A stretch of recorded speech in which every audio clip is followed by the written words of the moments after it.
Okay. Well, hey, everybody. Welcome back to another week of the Fixate and Binge Podcast. We are smack dab in the middle of the month of September. The leaves are starting to turn. Pumpkin spice is in the air. Fall leaves are starting to happen in trees. And the lines at Starbucks drive-thrus are starting to fill up for very good reason.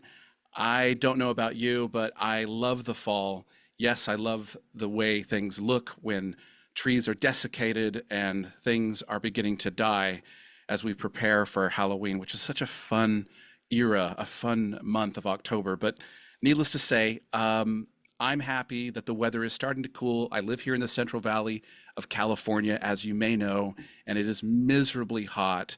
I think if Dante had been here, he would have added a 10th circle of hell. I clearly think that being stuck in Italy, he doesn't have a grasp of what hot really is. But anyway, I want to tell you something very briefly that my wife and I watched on a date last night at the cinema. I have mixed feelings about it. I will eventually write a letterboxd review for it. It was a mixed bag for me, but it's called Splitsville. It was funny in parts, which I appreciated, but I felt at times they let their foot off the gas with the funny and couldn't really decide if they wanted it to be a drama or a comedy. And in the end, it was kind of a mixed bag for me. But when it was funny, it was hilarious. One of the best fist fight scenes I've ever seen in any movie. In any movie. So right up there with Step Brothers for touching the drum set. Okay. Without further ado, I am so excited to have a very special guest on this podcast. We have been in contact back and forth over the last several weeks. I've been trying to get this set up. She's very busy, which I completely respect. We finally have her availability today. And how this happened is I am friends with some people that represent the streaming app that you can get through Amazon Prime called Momitu. And one of the guys that runs a podcast on Momitu messaged me privately and said, hey, you should check out this film. It's called Trust. It's from 2022. You should check it out. So I checked it out. It was 10 times better than I was anticipating. I wrote a review and I just couldn't stop thinking about it. And so one thing led to another, and I actually was able to get in touch with the writer and the star and executive producer, and she joins us now from California. Where at in California are you at? I'm in Los Angeles, the west side of LA, kind of near Culver. Okay, so from La La Land, from literally La La Land, Jennifer Levinson joins the Fixate and Binge podcast to talk about her 2022 film, Trust. And I am so excited to have you on the Fixate and Binge podcast. Welcome. Thanks for having me. Wow, what an intro. No problem. As I was preparing for this podcast, I was looking through your bio. I'm sorry, I was a little bit cyber stalking you. I'm like, well, I should know a little bit about my guests before they come on. And I'm like, hold on a second. You went to Second City Improv? Yeah, they have a location here in Los Angeles. And after college, I was like, I really want to get into the improv space and took classes at all these different places and ended up finding sort of a home base at Second City and went through the whole thing. It's been a minute though. I don't know Yeah, how if I were to be thrown on stage, how I would do, but I feel like improv is beneficial no matter what career you're going into, just to be able to think on the fly. that's so good. I, for our listeners who may not know, you're the world's funniest people, the greatest comedians, largely of which have been represented in the last 50 years from Saturday Night Live. Most of them, most of the greats, Belushi, Aykroyd, Chris Farley, Mike Myers, these greats, they got their start at Second City. Most of them in Chicago or Toronto, but there's an LA one, and I'm sure we've pulled from there. And anytime Lorne Michaels or his casting crew go looking for new talent, they frequently check out Second City. What's going on at Second City? So you have had access to some of the greatest comedic minds and the tradition of comedy. What was your experience like? It was really fun. I had taken some classes while I was in college out here at like UCB and Groundlings and Second City, and it's really hard to figure out where to go. And Um, I found Groundlings is also just really reputable, but I found that Groundlings has more of a cutthroat system where they will make you take the same class over and over, and these classes are expensive. So Yeah. for me, I felt like Second City felt competitive enough while also being a safe space to just have fun and play and be the weirdest, worst version of you. And that's kind of what I was craving. So it was a very fun experience. That's awesome. I am terrified of improv on stage. I have had a lot of theater experience. I did a lot of play acting in college, but I always felt safe when I was on script. And when I went off script, it was terrible. I remember I was in a Shakespeare play once.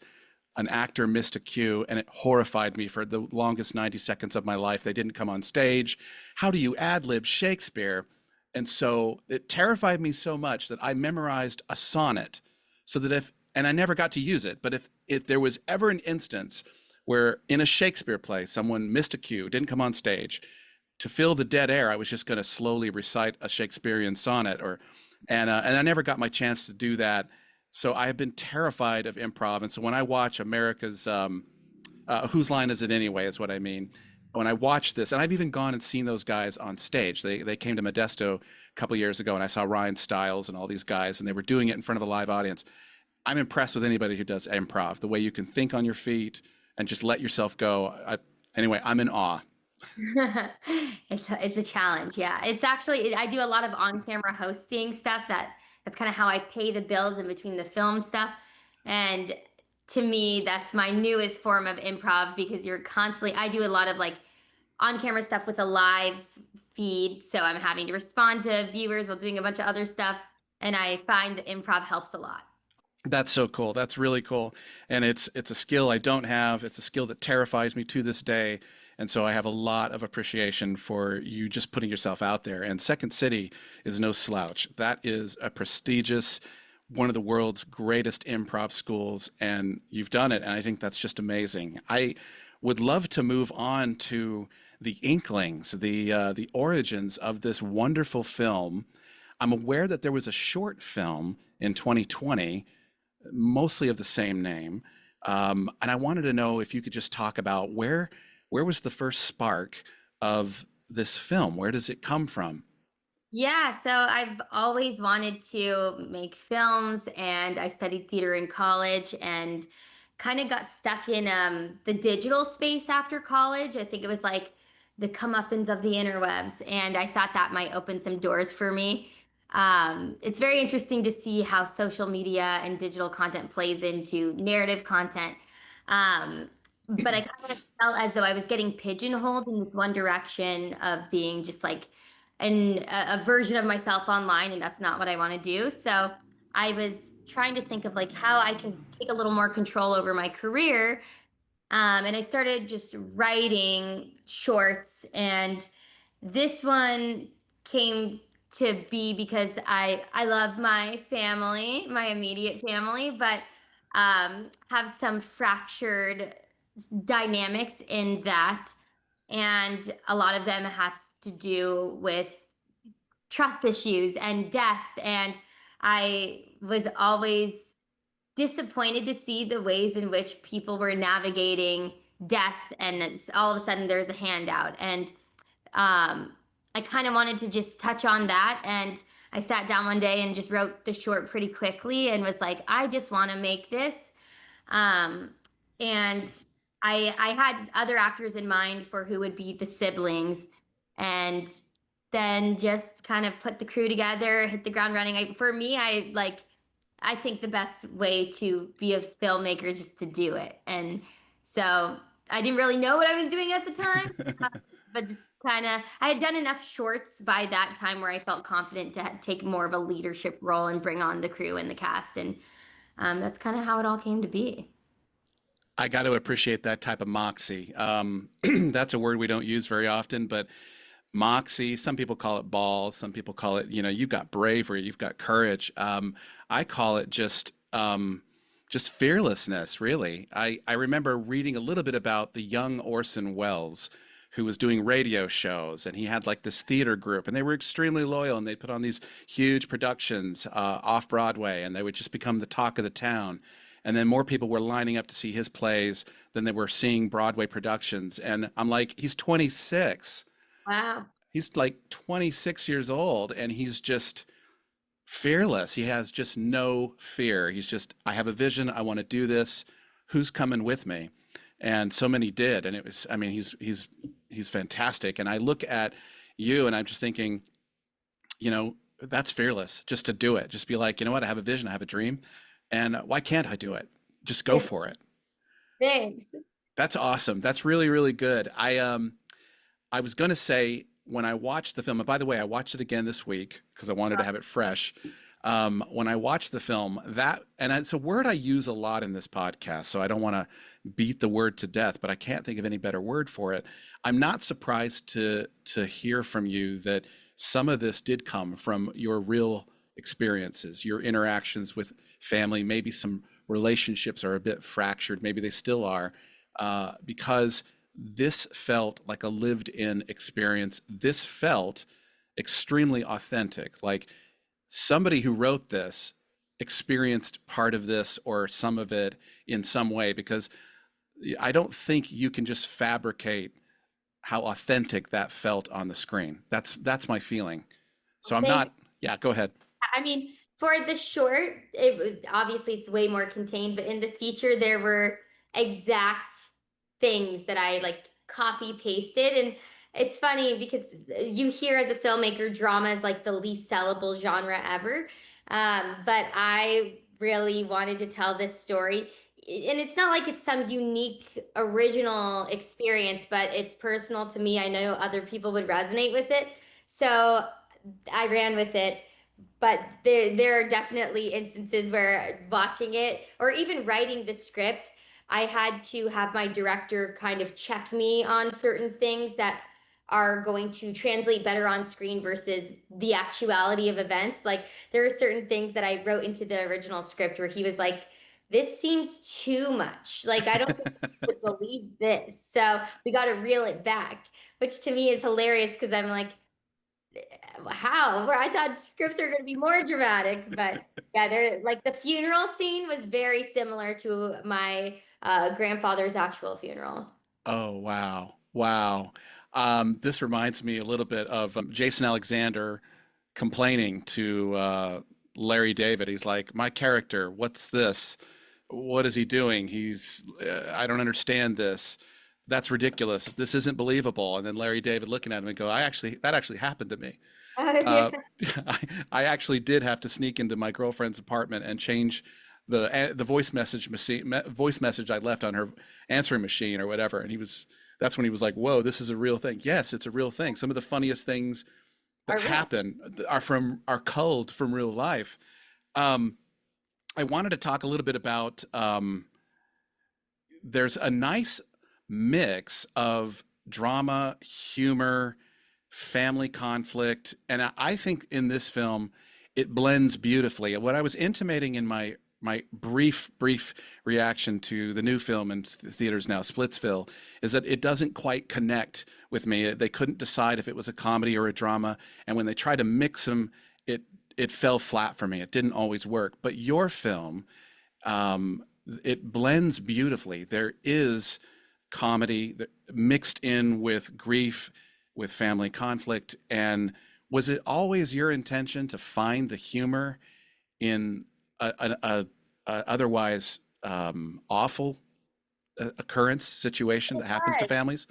Yeah, to me, I think the funniest things are grounded in reality. And I've always found that processing trauma, I use comedy. I mean, I've even had therapy sessions about my own ways of coping with trauma, where, like, when I'm dating someone, I've had men be like, I don't even know if you like me because you're so bitterly sarcastic. And I've had to be like, it's such a coping mechanism for me. It's so ingrained in my soul that I don't know how to work through that. But yeah, I think that like some of the saddest parts are so funny to me And it's interesting to see how audiences react to that, because I've seen like the most negative reviews on our film are like, it's just so depressing. And I almost feel like I watched a different movie and wrote a different movie, because I'm like, huh, like I think there are some really funny parts to it. I think that like some of the dynamics, like the fact that like someone just died and the family's fighting over where to go eat, like that to me is hilarious. And that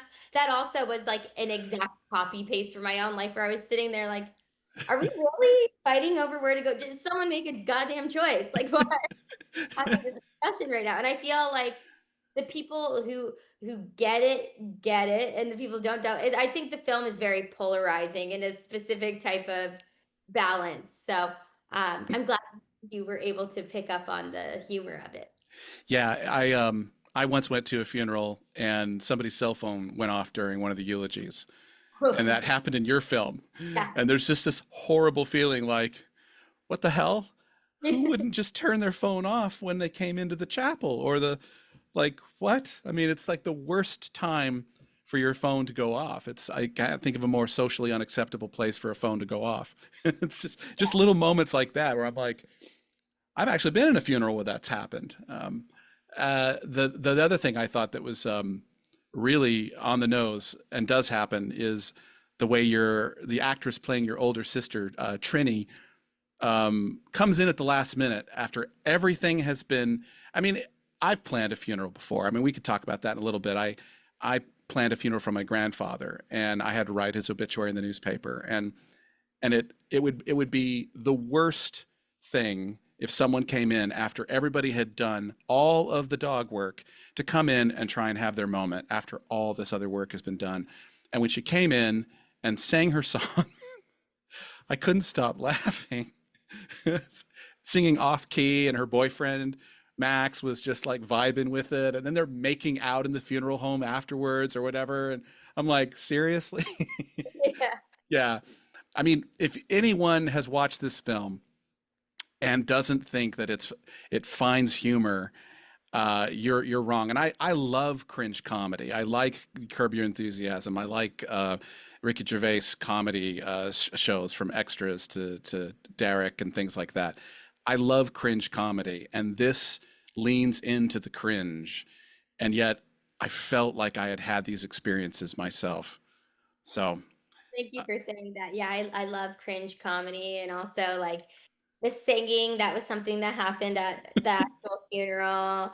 Um, the showing up last minute, like I mean, at the real funeral that inspired the film funeral, there was even like a random person who stood up and was like, my son saw the man die. He deserves some credit, like screaming across.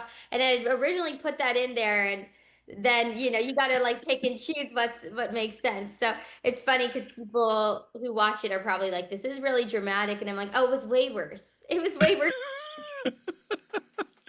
it's crazy how we have these families, and I mean, I'm speaking for myself, but maybe you can relate to this. It's we have our carefully cultivated lives. We manage everything in our lives. We pay our bills. We have our jobs. We keep a close circle of friends. We have our confidants, and we have control over so much. And then we get thrown into these family events, whether it's a big anniversary or a Christmas or a funeral, heaven forbid, or even a wedding. And then we realize how dysfunctional everyone else is, and it just is jarring. It's so jarring. Yeah, and then you have to do a little self-reflection and be like, I have my issues, but I turned out okay. Yeah, exactly. I mean, I'm bad, but I'm Yeah, not that bad. Yeah. exactly. Yeah. The one of the things I think I should just do right away, I wish I should have done this at the very beginning of the podcast, is I think we should give our listeners, I think they should be able to at least listen to the trailer. So if that's okay, I'll just drop the trailer in right here. The Lord is my shepherd, I shall not want. He maketh me lie Are her down. teeth in there? What? Her teeth, are they in there? No, Kate. What about the screw? What screw? From when she tore her ACL? It's titanium, it doesn't melt. I just wanted to say I'm so sorry about your mom. Oh, thank you. I just want to be considerate of how we discuss the manner of her death. You met with my sister? I assumed she'd be here today. I wasn't included in any of the preliminary discussions with the rabbi. She's probably with my dad. Confessional must be taking them a while. You deliberately excluded your father. Mom quit life because of you. Your parents are still legally married. What are you doing? Damien wants your permission to read his eulogy. The surviving spouse acquires the estate. Does that make sense? Dad listed the house without even consulting us. This man, y'all have no idea what he's done. You have no right to claim ownership of this house. Watch out for the car. Hey, what are you doing? I'm dissolving the partnership. I hate this family. I am so sick of pretending that everything is fine when it's not. Get your hand off!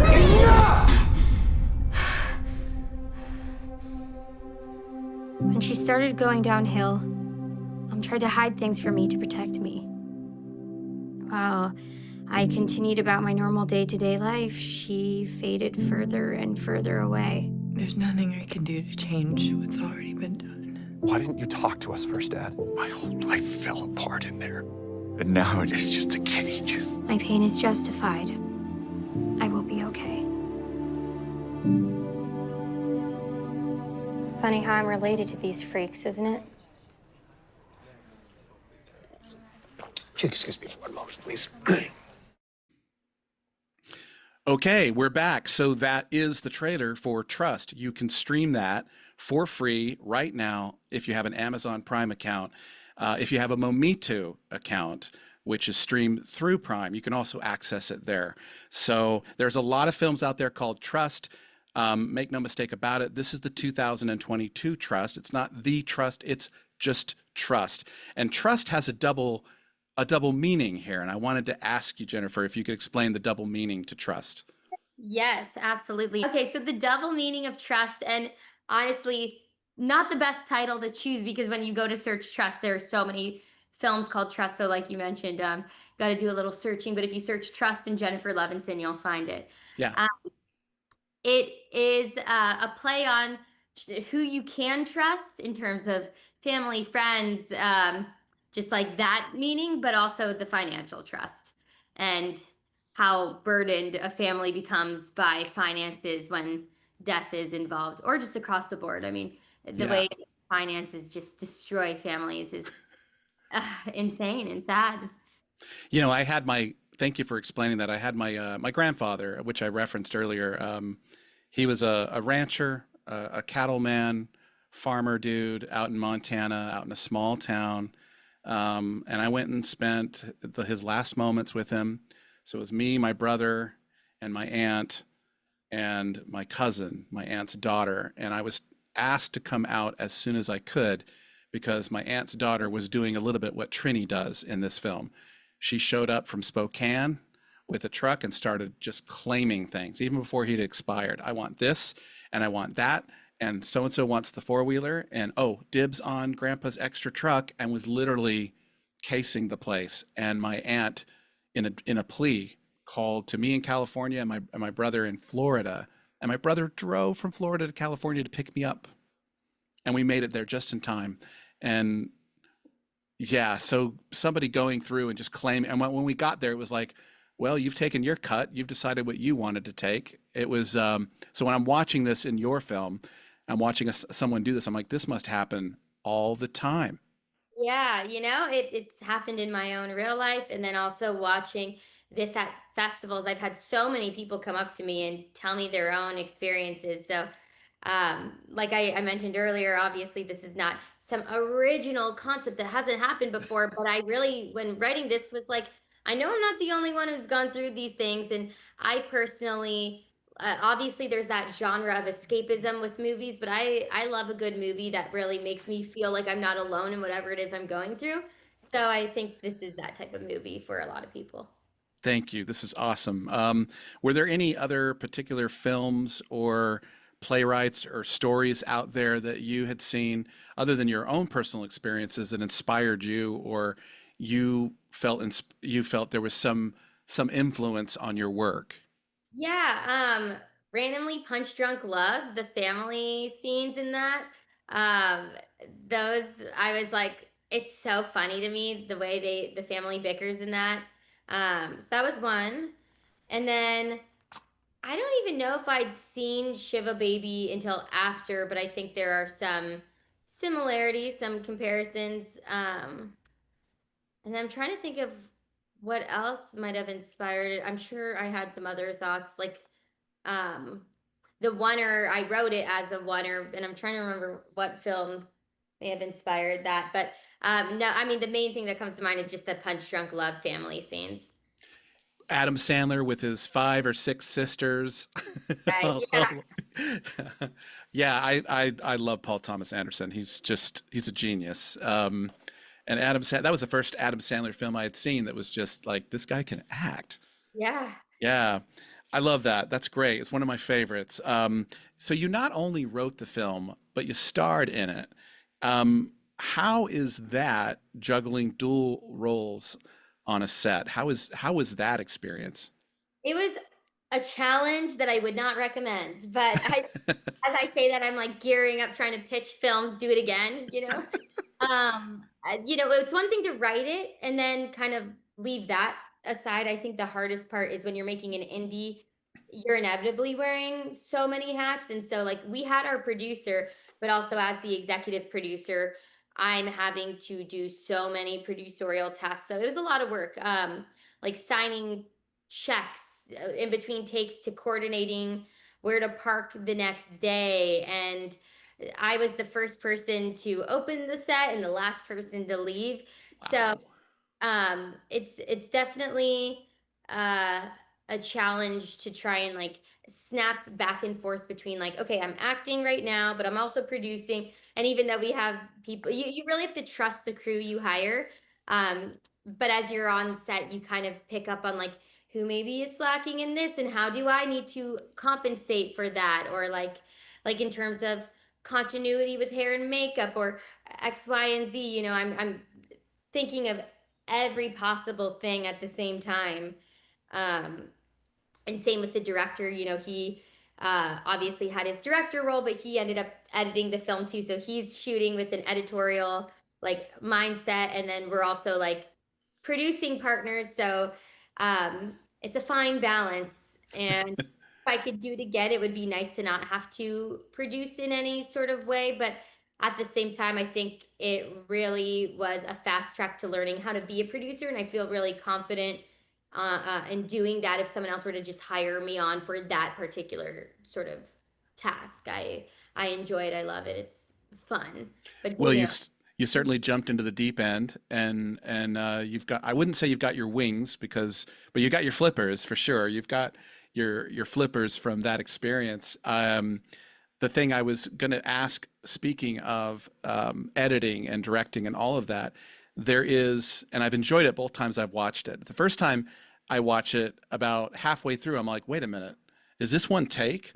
So the second time I watch it, I'm like, I can appreciate it even more. There is a single long, very technical take right after the funeral. I don't know if it's in the funeral. It's in the funeral home, I believe. Yeah, it's in the funeral home where the bereaved, the family, all the attendees from the funeral are milling about, and Trini is making out with her boyfriend, because that's appropriate, of course, after burying your mother. And the camera just holds on people.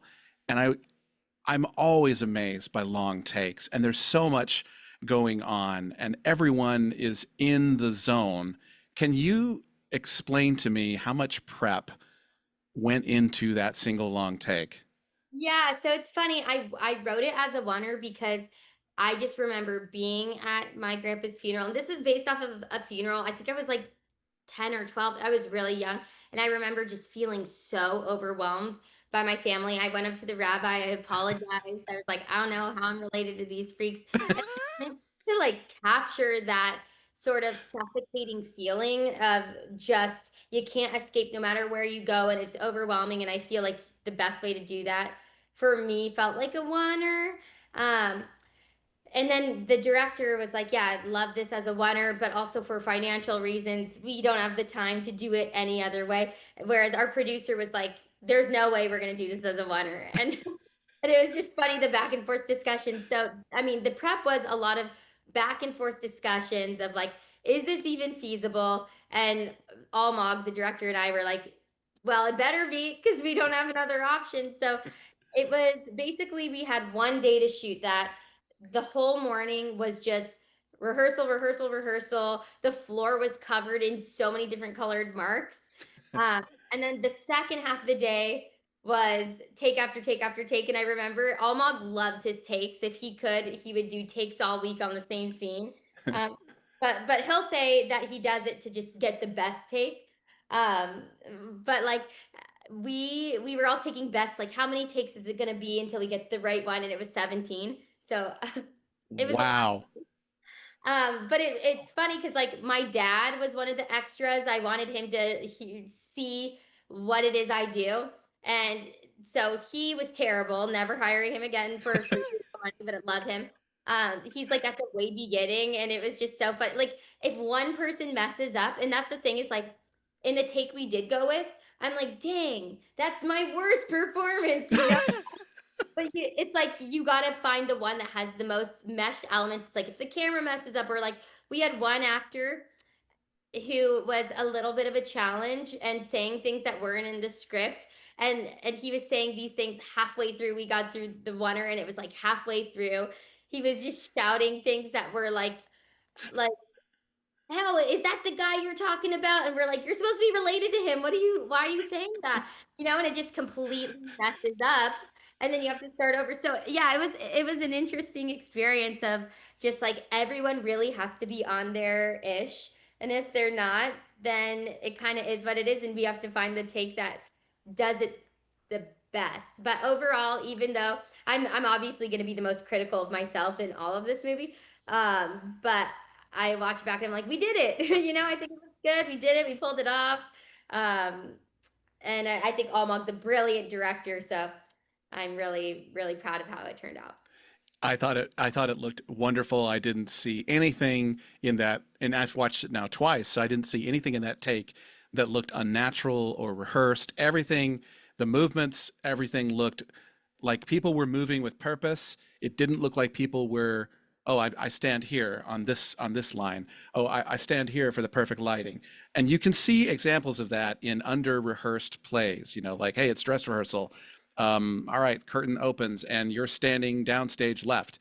And it's like, we'll get there. And then you're like, okay, well, you moved, but you didn't look natural. Like, it seems like you moved like a robot would move to that location. Why does your character move? You know, it has, you know, move with purpose. And so even for people who didn't have speaking lines, as the camera meandered and kind of hovered and wandered around like the ghost of Christmas Present through that through the bereaved funeral home, I didn't see anything that didn't look natural, and nobody was moving without purpose. Everything looked great, and I think that's my favorite take in the whole film. And it's the one take. It's the take with the greatest danger for making a mistake or looking unnatural. Well, thanks. Yeah, I think it's a testament to the crew, the cast. Like the cast is stellar, and you know, they are, yeah. The other siblings, Kate Spare, who plays Trini, and Heston Horwin, who plays Josh, crushed it. And I know when I was funding for this and trying to raise money, people were like, you got to get name talent. You got to get name talent. We have some kind of recognizable faces, but no one big. I was really adamant on keeping Kate and Heston in this as the siblings. I wrote the feature for the three of us in mind, and I think they really led it. Now, the three of you were in the 2020 short film. I noticed that. And I have to completely agree with you. Of course I agree with you. They were fantastic. Heston Horwin, he, you know, when I look at your character and Heston's character, you both remind me of Hamlet, Prince of Denmark. You know, you're just burdened with grief. You're burdened with indecision. You're burdened with a dysfunctional family. And I thought he killed it. I thought you killed it. I thought Kate Spare, is that her name? Yeah, I thought she was fantastic. The character you love to hate because she was so self-centered. But she was funny. She was so funny throughout. It's funny too, because like Heston Horwin is a stellar comedic actor. Like, really? Normally just the funniest person ever doing the craziest stuff. And he's so dramatic in this. I think it's probably shocking for an audience to watch and who knows him, because he's just completely 180 from what you're used to seeing him. And I think that's why he's so good in it too, and why he's so good at the comedy, is because it comes from this grounded place. And Kate is the sweetest person in real life, and everyone that I would try to introduce her to after this film was like, I don't want to get to know her, she seems like such a good like, no, she's actually such a sweetheart, you know. So I think it's just, it really speaks to how talented they both are, and I'm really grateful for their work in this. Excellent. Did writing the script give you a deeper sense of your character, or maybe this is a two-part question. Did writing the script give you a deeper sense of your character, or were there things on the page that you were writing that didn't translate well once the cameras were rolling, that required some edits or rewrites? Oh yeah. That's a kind of a two-part question. Right. Yeah. Okay. So I'll answer the second one first. And it's something that, like, I actually was at a wedding this weekend for the director, and Okay. had him there, and I was talking to him about this. The smoking, I can't smoke. In the script. It's like a thing where, like, you know, she shows up, she's smoking, and I'm like, I should have practiced. But in my head, I'm like, this is how I smoke when I occasionally am like, give me that cigarette just to like show off. I clearly can't smoke, and it's so funny. My mom in real life is like, "Oh, but it's part of the character." I'm like, "That's sweet, honey." But we had to cut around a lot of my smoking. I'm just so bad at it. That's one thing. And then in terms of like the character, yeah, I would say on the flip side, the positives. Um, I think the like eulogy, when I read it to Amber, I found a lot more nuance in it on set than I did even writing it.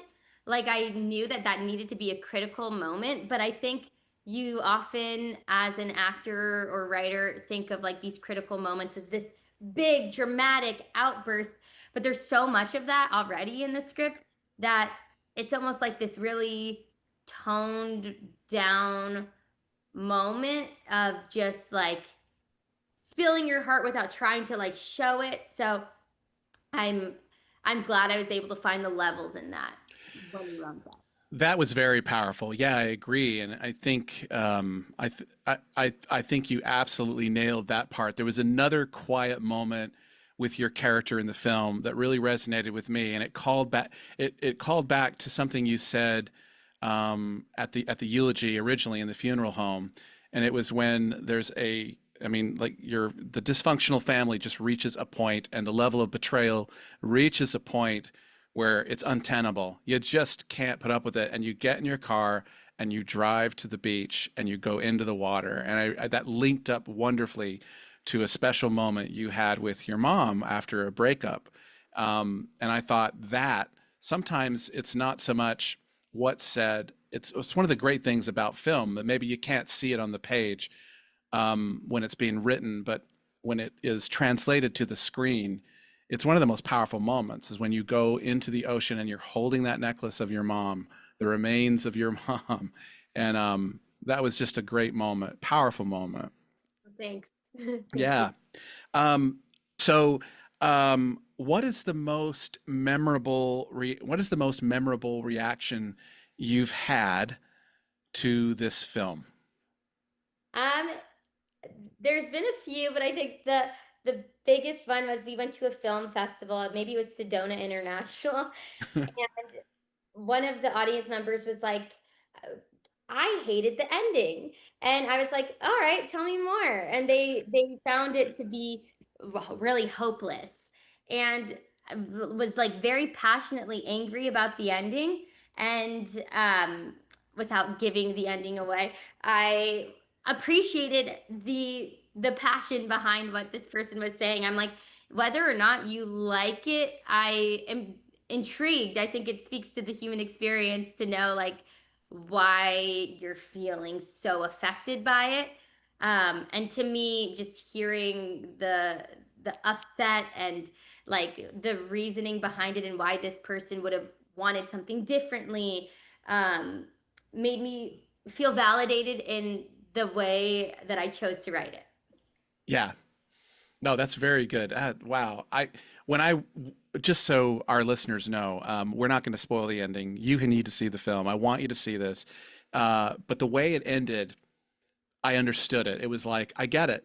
I get it. And I agree with it, because at some point you have to draw a line and say, I have to do this for myself. I mean, it reminded me a little bit, but one of my favorite shows on TV is The Bear, and with all those wonderful people in it, Jeremy Allen White and Eben Moss Backrack and all those great people in it.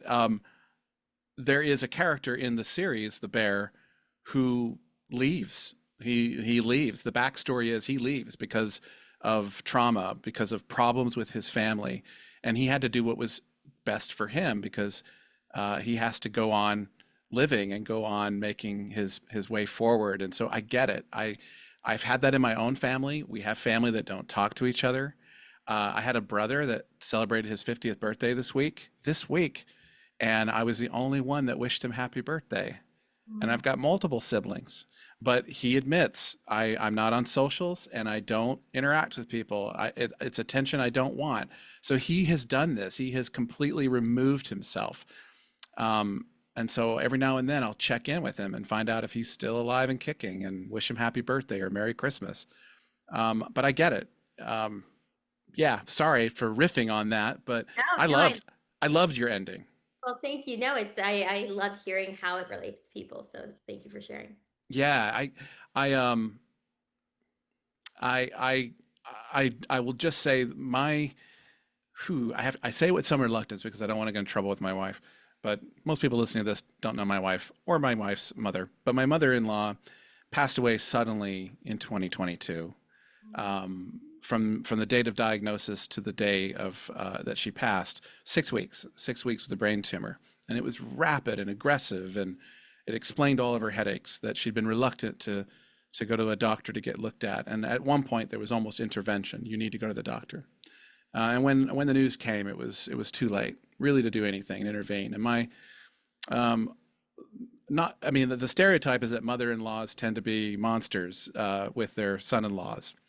And that is not the case here. My mother-in-law was a saint. And so when she left, it left an enormous hole in our family. My children would spend every day after school at her house. She was a big impact in our family.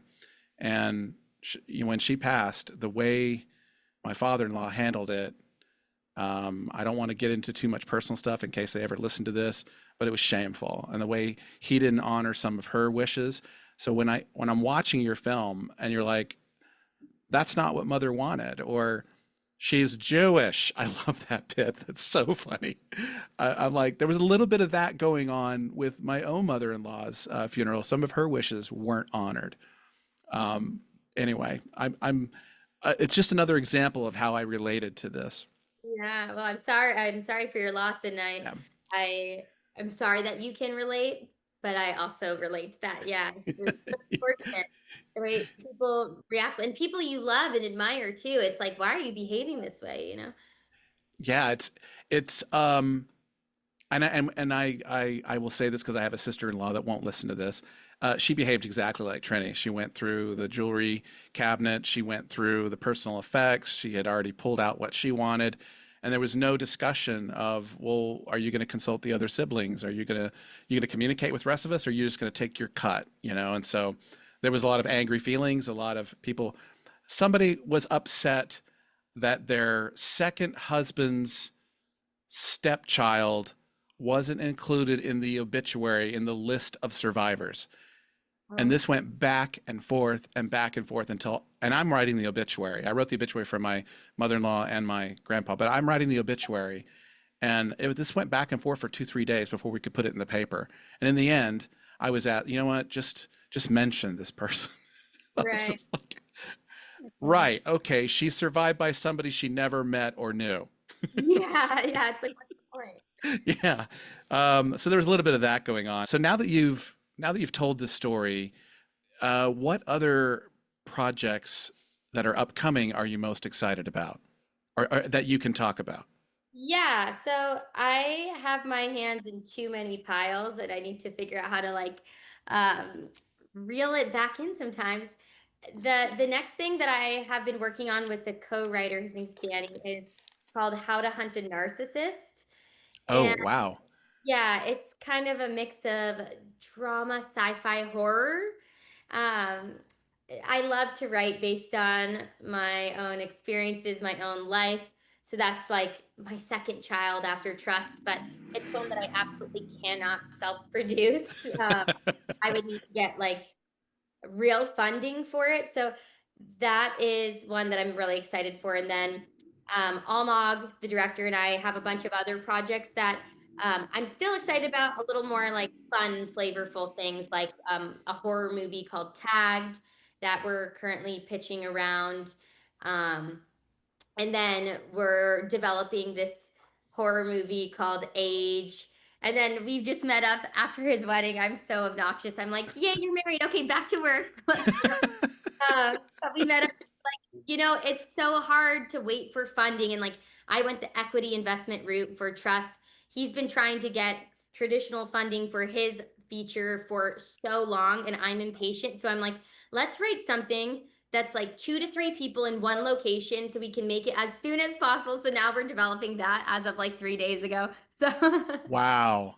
That's yeah, always awesome. working on something. Oh, and then my other co-writer and I wrote a horror movie called Mall that's like a group of urban explorers that get trapped inside an abandoned mall. Sign me up for that one. That one Yeah. sounds really, really good. I'm a Gen Xer. I grew up raised, born in the 70s, grew up in the 80s and early 90s, and the mall was where you went. I even had jobs in the mall. Oh my gosh, that sounds good. Yeah, just the setting alone, I'm kind of sold on it. I'd love to see what you come up with. Awesome. Yeah, that's great. Well, I am excited that you've got so much going on. There's something about my guests that come on when they're involved in ambitious projects, ambitious endeavors. There's an energy that you guys bring. You have it. My other guests that I brought on that are actively involved, they have it as well. And I just love sharing your story, sharing your journey as you go forward and produce wonderful material. You have an amazing talent for writing. There wasn't anything in Trust that felt fabricated or artificial. Everything felt genuine. There's a word we throw around called verisimilitude. It means as real, and you know this, as real as you can get. And that is exactly the experience I had watching Trust. So many of the things that happened in Trust I've experienced personally, or I've witnessed or seen other families go through. There's no doubt in my mind that had to come from something real in your own life. So there isn't a lot of films that are made about this, and yet it's something that most families, if not all families, at one point are going to experience and go through. You're going to have a matriarch or a patriarch or a cherished uncle or a cherished sibling or whatever, or maybe not a cherished sibling, pass away, and all the people that come out of the woodwork to help put their affairs in order. Even the little things like all the extra families and aunts and uncles who came in the house and started just milling about and talking. And it was just like, wow, look at them all show up. Right. Yeah. It's like now you're here. Yeah. Where were you when she was, yeah. So Jennifer, Trust, it deals, of course, with family trust, with your interpersonal relationships with family. That's a big theme in your film. Of course, Trust relates, of course, to how we divide up the estate of the deceased. But another major theme in your film, and I'm wondering if you can speak to this, is with the mental health, because not trying to spoil the film, but the death, it was sudden. I don't want to go too much into that, I guess, but can you say something a little bit about how families deal with or cope with an unexpected death? Absolutely. And actually, I don't mind mentioning how the death Okay. occurred. It's something I think is in the marketing materials and talked about pretty early on, but Okay. film The Mother Dies by Suicide. And I have had personal experience losing a loved one through suicide. And I wanted to, I think a lot of other films that I see casually throw in that type of death. as like a story mechanism. And for me, I wanted to really bring awareness to it in a way that destigmatizes mental health issues and also just shows kind of an accurate portrayal of what that grieving process is like, because I think it's a very isolating and lonely experience, and oftentimes people are afraid to even talk about it because they're embarrassed. And like I just wanted to show something that felt accurate versus like, oh, like casually thrown in there to push the story forward, and show how, even in my own experience with it, how like one family member is like very upset and mad at the person, the other one is really sad and felt like it was their fault, and everyone kind of experiences that loss differently, and that also changes over time how people feel about that. So it was important to me to put that in there and also show how it affects the rest of the family. And I hope that that translates, and that people see it more as like something that is grounded and like an unfortunate reality, and maybe something to think about versus something that's just thrown in. Thank you, yeah, for saying that. And I wanted to thank you for, I had not noticed that it was used in the promotion material. So yes, we can talk about that now. I appreciate that, because the suicide of this family member, and it goes right back to the title of your film, the impetus of this film is based on a loss of trust, the breaking of someone's vows, the loss of trust that two characters, before our film even begins, have years ago. And this is all about trying to restore trust if it can be restored. And so the decision that the mother makes to end her life leaves the survivors, especially your character and Heston's character, and even Kate's character and your father, your estranged father's character, with a wave of regret, but there's some palpable anger there, and it's understandable with you children, with each of you guys, especially your brother's character, understandable, especially given that the brother worked at the firm that the mother helped found. I think he's in real estate or something. I'm trying to remember what that was, but I mean, she has really, by making this decision, it has had far-reaching consequences, and it has upended and changed everyone's lives in the orbit around that. And I think in a silent way, your film actually shows, look, suicide is horrible, and there has to be a better way. And we need to leave, and we need to create a safe space for there to be a better dialogue about this, and we need to come to terms and be more honest about this.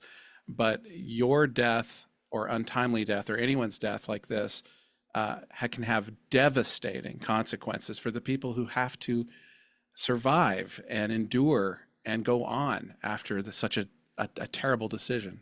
Right.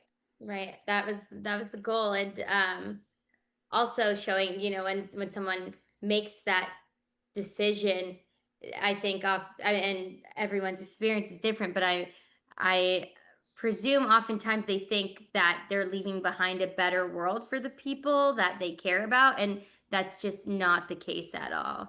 Yeah. So that's brilliant. I really enjoyed your film. I enjoy your writing. I thought your acting was just perfect for this. When I first watched the film, I wasn't paying attention to the opening credits. So I assumed you were just an actress like anybody else in the film, and that you got cast. And then when I saw that you had written it, I was like 10 times more impressed. I was like, wow, this is double duty. And then executive producer, I'm like, triple duty. And so it was like, holy cow. And I got more and more excited about talking to you and having you be a guest on this podcast. And I enjoyed your process. I enjoyed your film so much. I was happy to give it the review I did. It's a great film. It deserves to be seen, and you can see it for free right now on Amazon Prime.